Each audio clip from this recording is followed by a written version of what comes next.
Hey Bag Maker, today I'm going to be talking about Etchible, basting glue, new fabrics that I've added to my stash. The book review will be for a book called Stripology Mixology 3, and we'll have a discussion about craft fairs. Thanks so much for tuning into Sewcial Sunday. I'm Sarah Lawson from Sew Sweetness.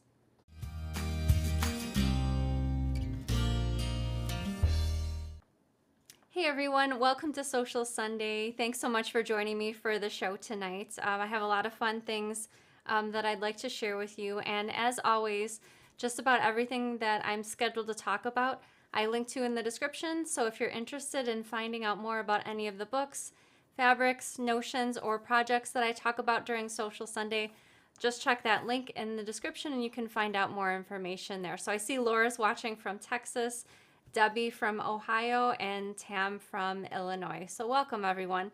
The family and I went to Maker's Market today in Chicago, and it was really awesome. I haven't been to an in-person event or craft fair or anything like that in several years. One of the items that I wanted to share that I purchased were these really awesome. So I use Post-it notes, and I have several stacks of Post-it notes on my desk, and I don't love the idea that, you know, the Post-it notes are disposable, and so they had a product over there. I thought it was really interesting because it's an acrylic board with sort of a plywood backing, and you just use your regular dry erase. Actually, I'll have Danny switch to the overhead camera so that I can show you what it looks like. So they have different sizes. I bought the two very smallest sizes, but they had much bigger sizes as well, and some were like, had etchings on the front like a calendar or days of the week, Monday through Friday, that type of thing. But here's my dry erase marker that came with the boards. They had magnetic ones also, but I just picked up these because I kind of just wanted to mimic the Post-its that I'm already using and keep on my desk. And they had this really nifty eraser as well, which I thought was a pretty cool idea. It's sort of like a velvet kind of attached to both sides of this acrylic. And so what I'm using my Post-its for normally is just a quick note, like, for instance, put this product in stock, or we have 46 units of this. And so I just kind of need it usually just for a second. And then I don't need that information anymore generally, and so these are really great, and I'm really excited that I picked them up at the Maker's Market today. I've linked to the company, which is called Etchible, in the description in case you're interested in checking them out after the show. So that's not technically the notion of the week. The notion of the week is this basting glue that I picked up, and it has two different tips, sort of a thinner tip and a thicker tip. So I'm going to have Danny switch to the overhead camera so that I can show you what it looks like and how it works. And so because I always have several quilts that are not bound, I pulled one of the quilts out of my stash, and it's got some batting because I don't know what I was thinking, but I washed this before I was planning on binding it. But anyway, the product is called Roxanne Glue Basted, and it's a two-way applicator. So it's water soluble, so it will hold until you either wash it or get the project or the area wet. It's got two different tips. This tip that's sort of more narrow is a thin kind of mixed little beaded trails of glue, and then the other tip, which is more squared off, is sort of a rectangular portion to apply the glue. So I went ahead and I didn't attach the binding to the whole quilt, but I did sew this little strip over here before the show, and just to demonstrate how I would use the glue to attach the binding. It can be used for other things like applique. Some bag patterns call for binding to secure all the raw edges in the lining also. So there's several uses for this. You can also use this in place of a glue stick to hold the right side of your zipper in a zipper opening if you're making a zipper pocket. So there's a bunch of different sewing uses for this. And I also wanted to mention, while it doesn't say on the product, I looked up some reviews, customer reviews online, because I wasn't sure if it would gum up the needle, and I thought that was sort of an important bit of information to share. And so people were saying in reviews and in comments that as long as you apply the glue and allow it to dry completely, it should be okay as far as the needle. Laura says, is that spider web quilting? Yes, I actually had this. I think Sari Diddy is the person that long armed this. Dan, you could switch back to the overhead because that's where I'll be demonstrating. Yeah, it's a spider with a spider web, and I have a bunch of Tula Pink Halloween themed fabrics on the front side of the quilt. But anyway, back to the binding. So I'll show both different tips on the binding fabric. So I'm just going to flip the binding over to the back side of the quilt just so it covers my stitching from when I attached the binding to the front of the quilt. So we'll start with the thin tip. And you can either bead it little dots of glue, or you can certainly make a little line like that. Oh, sorry about that camera. Let me switch to the other tip also so you can see how thick this portion is going to be. So just going to go ahead. Oop, that's kind of a lot of glue. But as you can see, it's kind of a thicker line over there. So I'm going to go ahead and take my iron. I have it set at the cotton setting, but I have my steam turned off. So I'm just going to use a hot, dry iron. And I'm just going to flip this over so that it covers the back side of the quilt. As you can see, I used way too much in that particular section over there. A pressing cloth would have been good for that section where I oozed that glue out, but let me just get this heated up so that I can get that glue to set. Okay, so as you can see, the binding is secured in place, and all you need to do is let it dry completely, and then it's ready to take over to the sewing machine and stitch this down in place. This is for machine stitching. I'm usually using my machine to secure the binding rather than hand stitches. So again, this is Roxanne Glue Basted, and I've linked to this product in the description in case you're interested in checking it out after the show. So I have a question for you.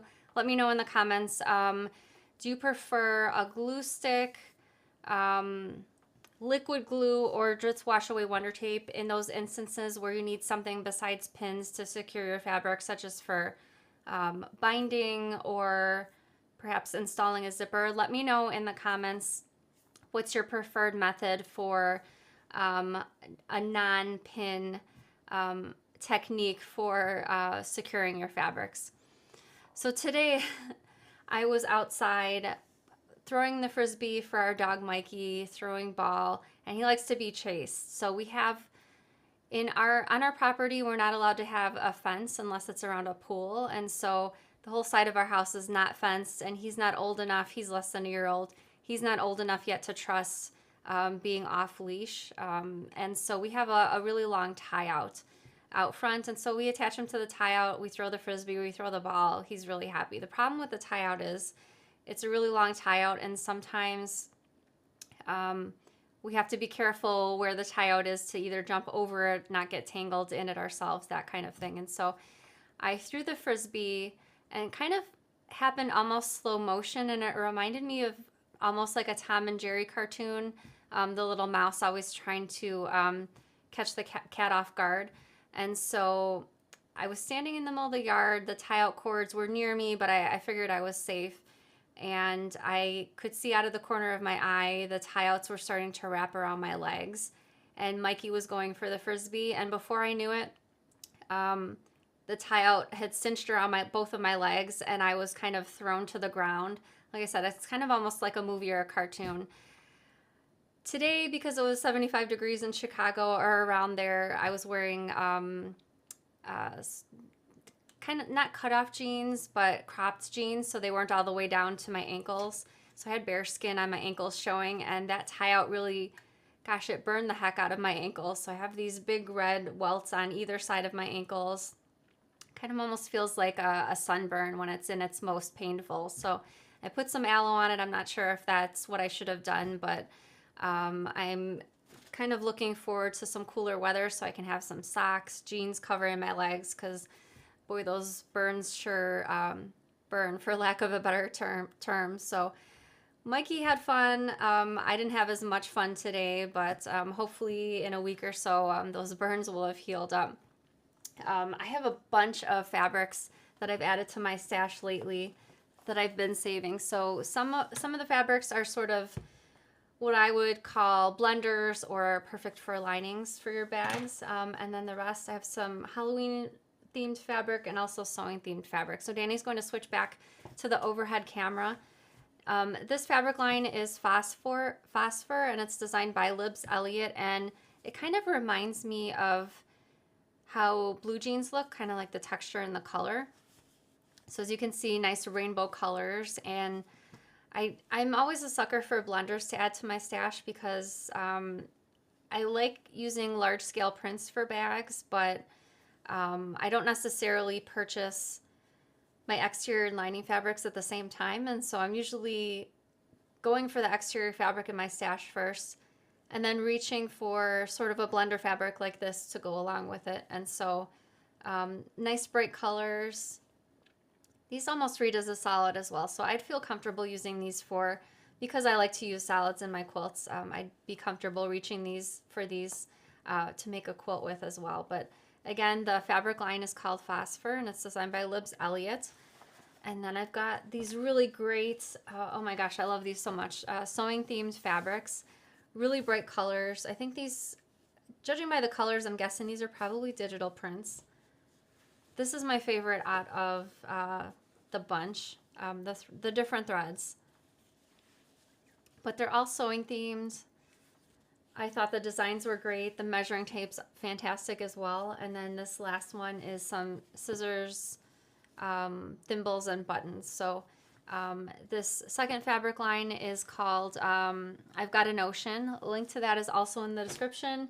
And then because Halloween is coming up, I've also got some Halloween fabrics with a little bit of glitter over there. I think these are actually glow in the dark too. I didn't purchase the whole fabric line. I just picked up a few prints, but I just thought they looked great. And these last few, these are all designed by Wishwell. The fabric line is called Bodacious, and these are sort of ombre colors. And my favorite by far is this purple one over here. So I've linked to all three fabric lines in the description in case you're interested in any of these fabrics. And I have another question for you. Let me know in the comments. What is your favorite either scary movie, scary book, or scary podcast? Let me know in the comments. I just recently listened to a podcast from Pushkin. It was called Death of an Artist, and the 6th episode just posted, and I really enjoyed it a lot. I do like true crime podcasts, but I like them to have a little bit of documentation, like real interviews, those kinds of things. And this podcast definitely had it in there. But let me know in the comments what your favorite scary movie, book, or podcast is. All right. This month we've been asking for photographs of your handmade, either Halloween costume or handmade trick-or-treat bag. Next Sunday's show, I'll be sharing some of your photos. I got a massive amount of photos sent in, so unfortunately we can't share all the photos, but you do still have time to send in your photo if you'd like. You can email it to sarah@sewsweetness.com. Danny's going to put my email address up on the bottom of the screen. And it doesn't have to be a Halloween costume from this year. It can be a Halloween costume from years past. And if the photograph includes a child that's not your child, just be sure that you have the permission of the parents before you email us a photo, because since we're showing it on the show, it will be available to the public to see. So 1 week and a couple days till Halloween. It sure came by really fast. So the book review for this week is for a book called Stripology Mixology 3. And this is a series of books written by Gudrun Erla of GE Designs, and they use her Stripology rulers, which I have 3 of them, and they're fantastic. So I'll show you the quilt designs in the book first, and then I'll briefly mention the Stripology rulers as well. So Danny's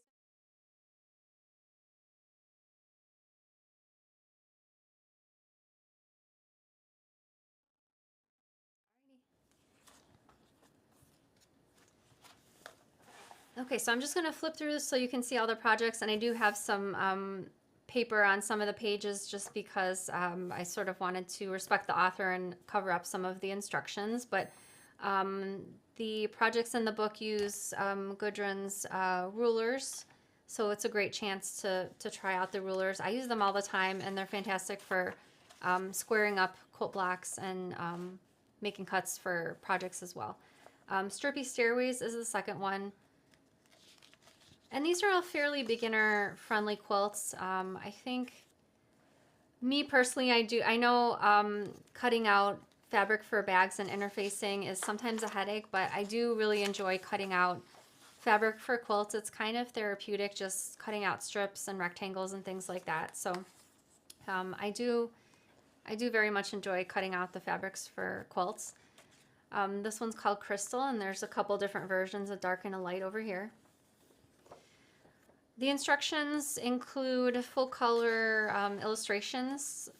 As you can see, here's an example down here of kind of what the illustrations look like to go along with the steps. And all of the quilts have at least a couple different examples of the quilt made in different fabrics, because I know, especially sometimes looking at pictures of projects online, sometimes I'll see a project in a certain fabric and it'll be okay, but then I'll see it in another fabric and that'll kind of grab me. So I think this is the quilt that I'll make first out of this. I like the idea of using sort of larger scale prints for the center squares, and then maybe blenders or solids on the outside perhaps. I'm not sure yet. This one's called Rosie. And then there's a lot of quilts in this book. Oh, and there's also recipes for beverages to go along with it, and that's thus the name Stripology Mixology. Recipes for something you can sip on while you're working on your projects. Crisscross double toss. And then this is the last one. This one's called Bellatrix. So while Danny's on the overhead, I'm going to share with you the Stripology ruler. So this is the smallest one, and I have two larger sizes as well. And what's great about these rulers, and as you can see, I've got these little arrow stickers on here. Gudrun has some accessories to go along with her rulers, including these nice stickers. I like using these because when I'm squaring up, I can just remove the stickers and place them where I need them to be. For instance, if I need a certain measurement of strips or rectangles, then I don't have to look at all the numbers and measure each time. I can just go ahead and put my rotary cutter down wherever I need it. And so it's got these slots over here where your rotary cutter, you'll just slide it into the slot and then drag it all the way down. And my main use for these rulers is, besides cutting strips, is squaring up. So you'll just look at the numbers across the bottom as well as the black and the white markings on the ruler for squaring up depending on what size you need. And it's really easy to use. It's much easier to use than say a regular acrylic ruler for squaring up, at least I think. I've linked to the book as well as the Stripology rulers in the description in case you're interested in checking them out after the show. So Danny's favorite part of the Sunday show, we'd like to invite all of the bag makers to stand proud. Let us know in the comments that you're part of the Sew Sweetness squad. Danny and I are both really grateful that you've tuned in for the show, and we really appreciate you watching. Thank you so much. All right, so speaking of that maker's market that we went to today, Danny's going to put two pictures up on the screen. This is from the Maker's Market website, but this is basically what it looked like for us today. It was super crowded.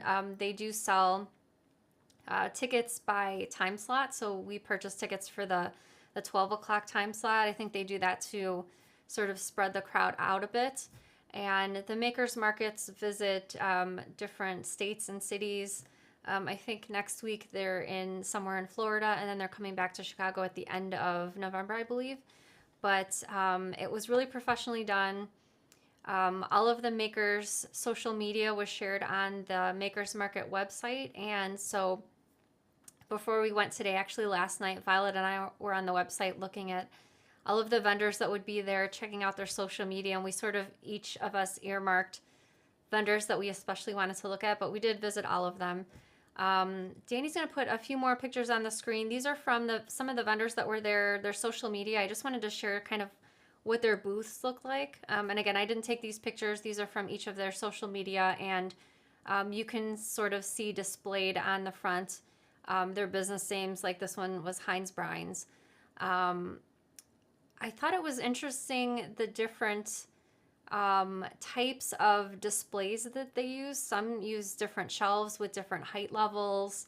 Some used bins in the front of their booth, like this one, Paint the Town by Numbers. And I don't think there was a bad display that I saw. I think they were all really nicely done and attractive and really made their products stand out, which I appreciated. And since I know some of you do craft fairs or sell at events in person, I thought it would be interesting to have a discussion tonight of the types of things, kind of stats that you have for your craft fairs or events in person. So I have a few questions. I thought we could, since I don't personally sell handmade items, I thought we could have a discussion. And this is Mikey. Mikey got the most purchases of the day when I was looking through my market tote to see when we got home to kind of like unbag all the purchases. Mikey had the biggest amount of product that we brought home. So that was him in a handmade bandana that we got from the vendor called Hey Mushu. So it was really cute. Yeah, he's happy with his new things that we brought home for him. So I did buy from 7 different vendors. I bought multiple products from each one, which I thought was interesting. Not just one product from most of them. And so I thought it would be helpful to have this discussion. And if you sell either at craft shows, if you sell online, if you sell on Etsy, I hope you'll help us out by responding in the comments. I just had 10 questions to ask, and I thought it would be helpful also to kind of share this information for others that are either just beginning to sell at craft fairs or online, or just have customers for custom bags and pouches, or if you're kind of sort of looking to tweak or improve your offerings. So go ahead and feel free to answer any of my 10 questions in the comments, wherever you're watching our show, either on Facebook or YouTube. If you're watching the recording later on during the week, you can certainly pipe in and answer some of these questions in the comments as well. So my first question is, do you sell more bags and pouches in person or online? So let me know, perhaps there's a difference. Perhaps most of your sales are coming from online, or on the flip side, maybe you're doing a lot of craft shows and you're selling most of your bags or pouches in person. Go ahead and let me know in the comments right now. I think I'm going to have to guess. If I had to guess, I would probably say there's more selling online than in person, but I could be wrong, and looking forward to checking through the comments after the show. My second question is, what percentage of supplies do you purchase wholesale? And by supplies, I mean things that you use to make your finished goods, your bags and the pouches. So maybe fabrics, hardware, interfacing. Let me know what percentage approximately that you're purchasing wholesale. Perhaps you purchase hardware wholesale, but you buy the fabrics at retail price just because you like to have a diverse range of fabrics and not have too many repeats. Let me know what percentage of supplies you purchase at wholesale. I'd be interested to see those kinds of stats as well. And do you try to use patterns with more hardware, with less hardware, maybe with no hardware, or does it not matter? Because obviously the hardware is going to be adding costs to your finished items. I hear a lot from people that they multiply the cost of their supplies times 3 to get their finished selling price of their item. I know that kind of varies, but I do know sometimes hardware comes into play. So let me know if you're trying to use less hardware or not, or if you generally don't care. And again, this is for if you're selling items. This is a great question about fabric. Do you sell finished items, bags or pouches made more with character fabrics? And by character fabrics, I mean like Mickey Mouse, Pokemon, things like that. Sports fabrics like sports teams, either college teams, NFL, NHL, things like that. General animals on them, horses, dogs, and so on. Do you like to use solid fabrics for the bags and pouches that you're selling? Maybe you use cork or leather. Let me know in the comments which kind of fabric that you use for your projects that you seem to sell more of. Perhaps one in particular is super popular for you, such as sports. All right, this is a great question and probably the one I'm looking forward to the answers to see more. What price point for you sells the best or most often? Is it, and it doesn't have to be a specific number like $25, but are you selling the most items kind of $30 or less?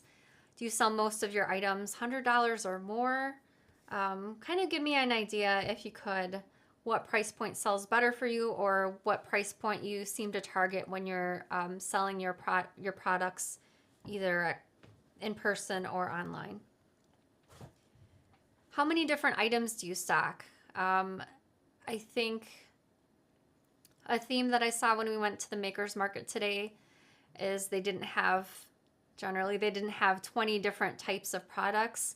For instance, a Bath and Body booth that we saw had lip balms, they had bars of soap. They might have had 2 or 3 other products, but it wasn't like a gigantic range of products. How many different items are you stocking when you're selling maybe 3 different pouches and maybe 4 different bags? Let me know in the comments what your answer to that one is. What payment methods do you accept? I would say every single booth that we visited and I purchased from today at the Maker's Market accepted credit card payments, and I would say almost all of them. One of them was having some technical issues, but they all accepted Apple Pay or some form of digital payments as well. I'm not sure if any took cash payments. I didn't try, but let me know in the comments what types of payments you usually accept, assuming that it's in person. And yeah, I'd be curious to know that question as well. If you're selling products at craft fairs or online, and assuming you have at least one So Sweetness item in that grouping, what So Sweetness project do you sell the most from? Maybe it's a Bellevue pouch, maybe it's a satellite bag. Let me know in the comments what your best seller is as far as So Sweetness projects go. And these last two are kind of more custom order oriented type of questions. Do you sell pre-order custom items? For instance, if you have an Etsy shop and you have generic product listings for bags or pouches that are not made yet, sort of like a pre-order type of situation, let me know in the comments if you take pre-orders. And my last question is, assuming you are taking pre-orders, do you allow the customer to choose the fabric or other details such as zipper colors, hardware colors? Do you allow the customer to choose all that? Do you like having the customer make those choices, or do you prefer to choose the fabrics yourself and either sew the projects ahead of time or just give them a limited amount of choices perhaps? And I've seen this in the past for bags and pouches on Etsy where the seller has an album with maybe 10 to 20 fabric choices, and you're allowed to choose from their pre-selected fabrics, but you can't choose anything in the world that you'd like. They just have their own certain choices. Let me know in the comments if you allow the customer to choose and what type of kind of situation is going on for there as far as that goes. So whether you're watching on YouTube or Facebook, I hope some great answers have been coming through in the comments, and I'll be looking forward to checking this out after the show to see what those of you are selling your bags or pouches for, what kind of details you've answered in the comments. So I'm going to be answering some questions live in just a minute. So if you have a question for me, go ahead and type your question in the comments right now, either on Facebook or YouTube, wherever you're watching our show. Before we get over to the questions, I wanted to announce the winner of last week's giveaway, and that winner is Jean Celestine. So congratulations to you, Jean. Please email me after the show. My email is sarah@sewsweetness.com. And there's another giveaway at the end of tonight's show. Yep, there's my email address right down there. All right, Danny, take it away with the questions. Laura says, can you list these questions in the description so we can answer them all? Oh, certainly. After the show, I'll jump on the streams on Facebook and YouTube. And in the description, I'll just add all 10 of those questions that I asked. Wendy says, oh my gosh, have you ever got close to your hair with the scissors? That segment always scares me. You know what? Sometimes I think about it because the way our camera is, I kind of, because of the blur feature to it, I kind of have to keep the scissors close to my body so that the rest of me is not all blurred out. And so sometimes the thought occurs to me, you know what, if I just had the scissors just a little bit closer, I could just kind of snip a little piece off over there. By the way, I generally do trim my hair myself, and I probably shouldn't do this, but I usually, because they're the sharpest, I usually use my fabric scissors to cut my hair. Amy says, can we see the front of your quilt too? Let me see. Yep, I'm gonna jump down off my chair so that I can get some of it into the screen.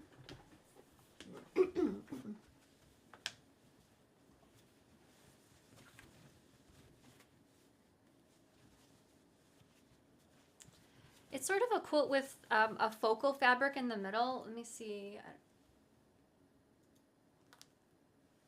Hopefully enough of that showed up on the camera. I know I couldn't fit it all.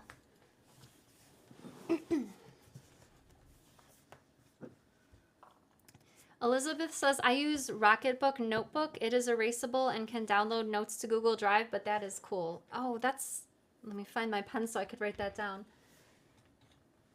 Rocketbook. Kim says, Sarah, are you going to the quilt show? I think Kim is talking about Quilt Market next weekend. I did used to go twice a year I probably did that for 7 years, and I haven't gone for a few years. Not just because of the pandemic. I think I stopped going maybe a year or two before the pandemic. I don't know, I guess a few years ago I just cut out a lot of travel. I was traveling a lot to teach in person and give lectures, and it was really flattering to be going at first, but it is, as an introvert, it kind of, I guess after a few years I got a little bit worn out, and so that's why I've stepped back from doing it. But I have to say I've learned an incredible amount from teaching in person, just seeing the types of things people struggle with. Sometimes people have tips that I hadn't thought of myself for doing a particular thing, and so I kind of enjoy teaching for that aspect, making the one-on-one connections, and also getting to hear people's kind of sewing experience and also things they struggle with, so it helps me improve future sewing pattern instructions, I think. Lisa says, did you see any Sew Sweetness makes at the market? I did not. There were a few booths with handmade bags and pouches and things like that, but they were, when I was asking my questions before about the different types of fabrics that you use for your handmade bags that you're selling, I would say they were all solid types of bags. Like I saw solid canvas bags and pouches in bright colors. There was a booth selling leather journals and bags and things like that. And I would have to say the vast majority was solids as far as bags and pouches go, at this Maker's Mart at least. Diane says, I was watching on TV. Is there a place to comment on there, Danny?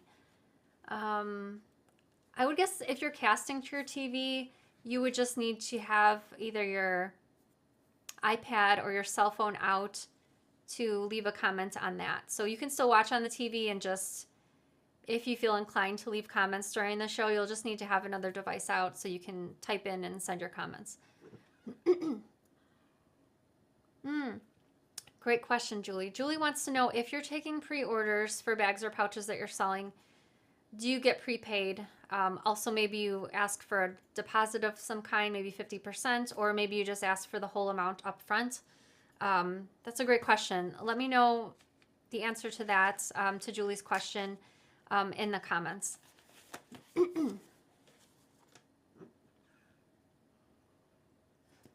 Josie wants to know, is the Stripology for beginners?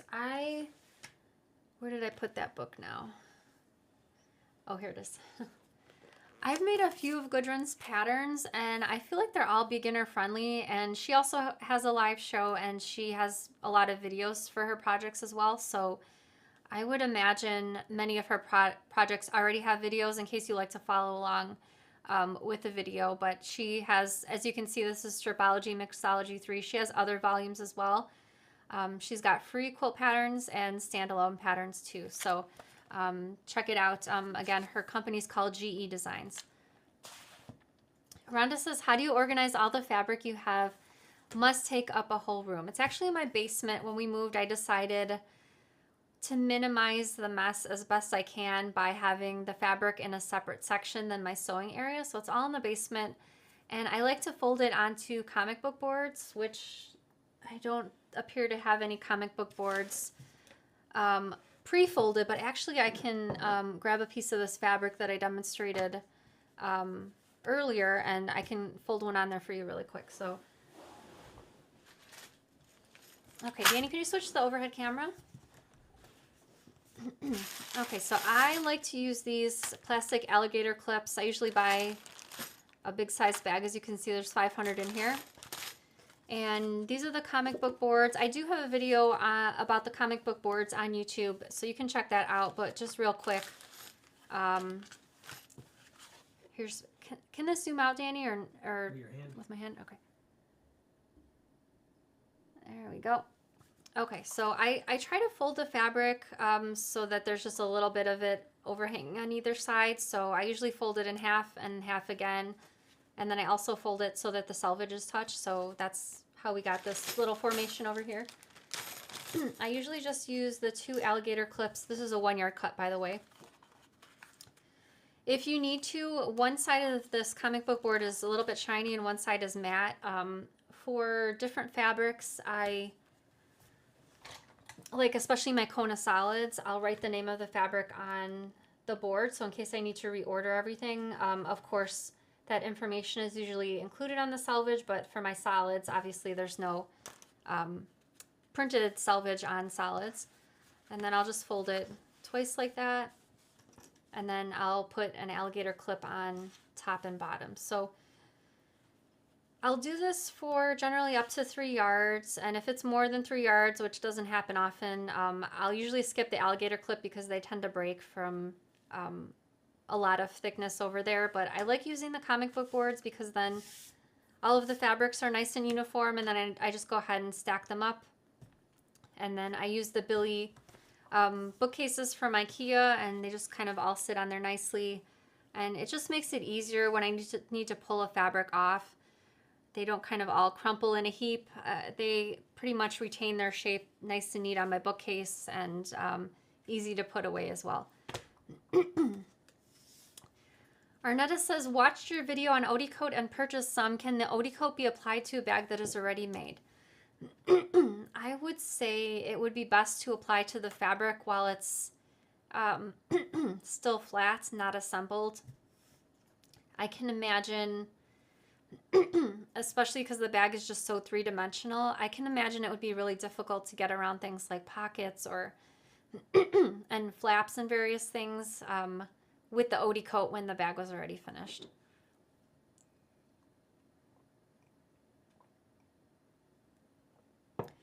Give one more drink of water? Yeah, sure.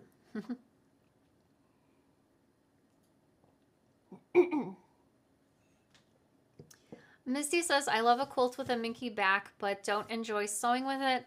I've read all the tips but still struggle. The spider web quilting is fabulous. Danny is a huge fan of minky backed quilts. Those are his favorite. That's the only backing if you ever make a quilt. Only use minky. I like minky backs, but I like how they feel. I prefer like a quilt backing personally, but minky, I have quilted one quilt with minky, and I would prefer to send it to the long armor just because, as Misty mentioned, it's a little bit finicky to sew with. I don't enjoy sewing with it that much either, to be honest. Jamie says, are you going to SME Texas? It would be awesome to have you there even as a vendor.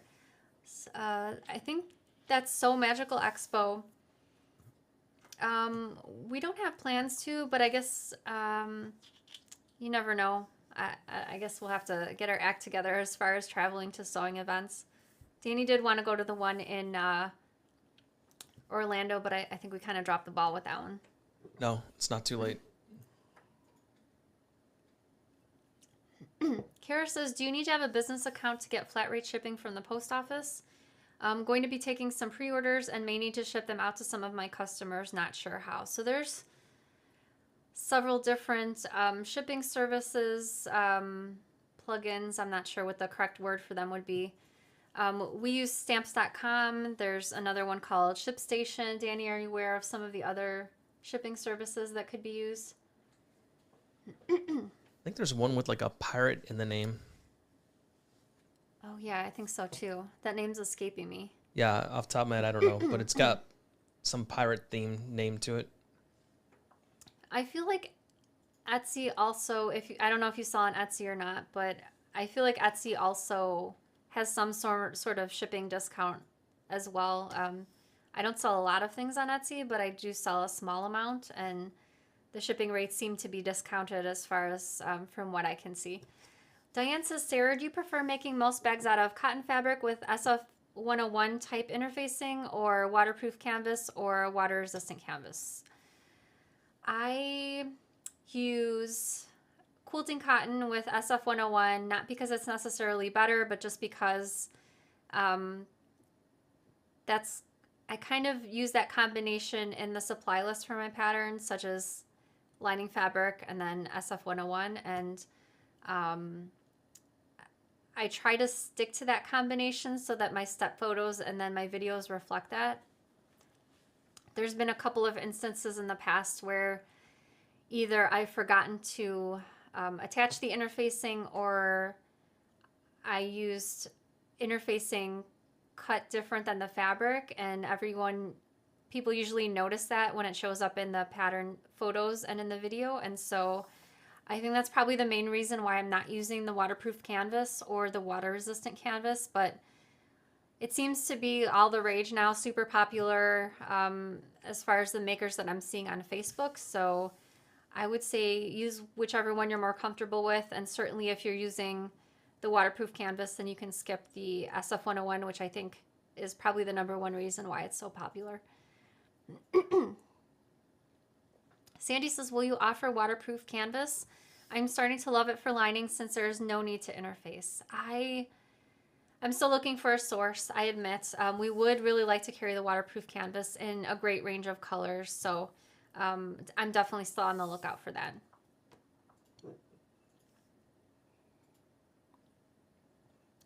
This is a great question from Rob. How do you organize scraps that are too small for boards but large enough to keep for a small project? So let me grab something behind me. It's a little smooshed. So this is my free pattern for the Faithful storage bins, and I happen to make these in rainbow colors, so like Roy G. Biv colors, and this would be a great way to store your scraps because you can store all of your yellow scraps in this bin, all of your orange scraps in the orange bin. I've also seen people use empty mason jars for storing scraps too. Those probably might need to be somewhat smaller scraps, but certainly the Faithwell storage bin, you could fit a large amount of scraps in here before you would need to empty it out. And I generally keep these, I used to keep these on the top of my bookcase above where all the fabric was stored. So it's a good way to keep the scraps out of the way, but still within easy reach in case you're making a scrappy quilt or a scrappy bag or pouch. All right, Danny is calling in on the question, so I apologize if I did not get your question live. But I'll be back again next Sunday, and Danny will be joining me on next Sunday's show as well. One more thing to get to, and that's the giveaway. So the giveaway for tonight will be the Aeroplane bag, pattern and video, as well as a pack of Soft and Stable. And if you are going to be the winner and already own this pattern, then I'm happy to substitute a different one. So this is one that I made with cork for the bottom and the handles. And I also went through the Facebook group and Instagram earlier today and pulled a few of your Aeroplane bag makes. And so Danny assembled a carousel, and he's going to put some of your photos up on the screen. So Helena made this Paris themed version with some feathers quilting on the bottom and on the top. Yeah, the quilting is awesome. Andrea made these two bags. The regular version and the long one is behind it. I just really loved the classy fabric. And true to the pattern's name, Deanie made her Aeroplane bag, and here she is on a trip with her Aeroplane bag on her lap. Erin made this Aeroplane bag and took it to the beach. The bottom, as well as half of the handles, are the fawn cork. Fiber in My Bag made this really, really great Aeroplane bag, and I have been eyeing that fabric. I haven't picked any up, but now I definitely will. Halisa made a couple for her sewing machines as sort of a sewing machine carrying bag. Katie made this version with what I wrote in my notes was sort of a simplicity themed. It reminds me of the Simplicity sewing patterns, the illustrations on the inside. Rhonda made this army themed bag. I think she said this was for her dad, and he requested a luggage sleeve, so she added one to the back. And then last one, Sharon made this with some cork and a really fun peacock feathers fabric for her main print up on top. So lots of great inspiration for the Aeroplane bag. As always, the giveaways will be randomly drawn. You have until the end of the day this Saturday to leave a comment either on Facebook or YouTube. Oh, great question before we finish with that giveaway. Sandy says, what is the pattern for the scrap bin? So this is the Faithwell storage bin. It's a free pattern and a free video, and it comes in, I want to say three different sizes. Lots of. Where did she get it? She wants to know. You can find it either on YouTube or on my website, or you can just Google Sew Sweetness and the word Faithwell, and that should come up where you can find it. And again, it's a free pattern and video. Would be great for Halloween trick-or-treat totes as well. All right, so back to that giveaway. You have until the end of the day this Saturday to leave a comment on the show, and I'll announce the winner on next Sunday's show. I have an extra question that you can answer in the comments for an extra method of entry. What did you have or will be having for dinner today? So let me know in the comments. I like to use my soup stash in the freezer. So I had my sweet potato chili that I had. I think I made it a couple weeks ago, and so that was a really quick dinner, and that's what I had. All right, thank you so much for tuning into Sewcial Sunday. I hope you have a great week and happy sewing. Bye, everybody.